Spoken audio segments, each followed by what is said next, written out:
Texas taking on Oklahoma Saturday at 11 on ABC.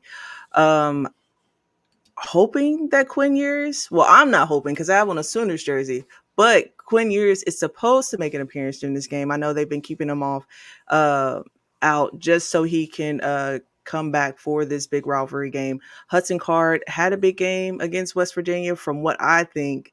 And I know West Virginia is not a contender, but he's still, as a backup, 21.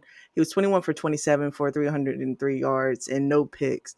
I think there is a little bit of trouble for Oklahoma, because Dylan Gabriel did get injured.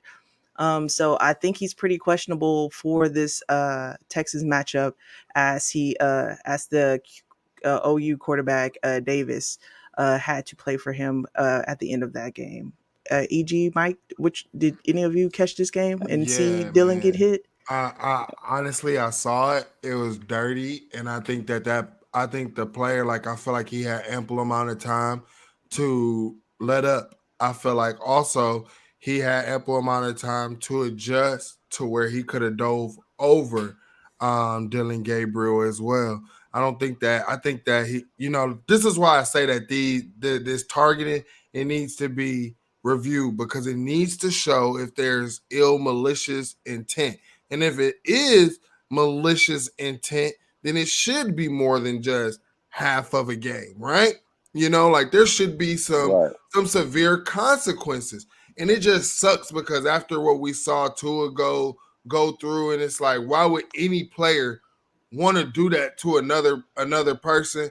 I mean, I ain't gonna lie, I play football. Like, you want to hurt someone, but I've never headhunted like that. I never believed in that. Like, I know football is a violent sport. I feel bad for Dylan Gabriel. I have not heard any updates. One thing that college football doesn't have to do is they don't have to disclose anything. And one thing that coaches like this will do in this game is they will have you thinking that Dylan's probably playing for this in this game, and he's probably not. So what Texas now has to do on defense is they have to prepare for both quarterbacks. That's the thing about that. But this Texas team, it's a completely different team under Quinn Ewers. I don't believe in Brett Venables' defense. I think that it is starting to get exposed. It's starting to, he cannot take your sign, it's that defense is food. And I believe Stark has seen this before, and think Stark is going to eat Oklahoma alive, bro. I really Hey, believe, man. like, if Quinn is playing in this game, it's going to be nasty. Man, talk about needing a victory this week. Oklahoma really needs to win this week. I don't know how they are going to get it done, but they really need it. After getting embarrassed by TCU, I don't think anyone saw that coming. Although TCU is an undefeated team, Oklahoma was ranked pretty high going into this game, and it's just they got embarrassed. They didn't I look like they mean, should have been on the field.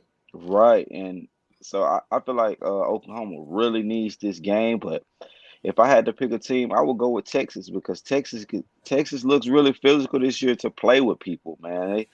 Their quarterback spot is still a question, but they still have a top 5 running back in the country. They'll be able to run the ball and help the QB do a better job at doing play actions and getting some stuff dialed up. So I'm going with Texas in this game, man.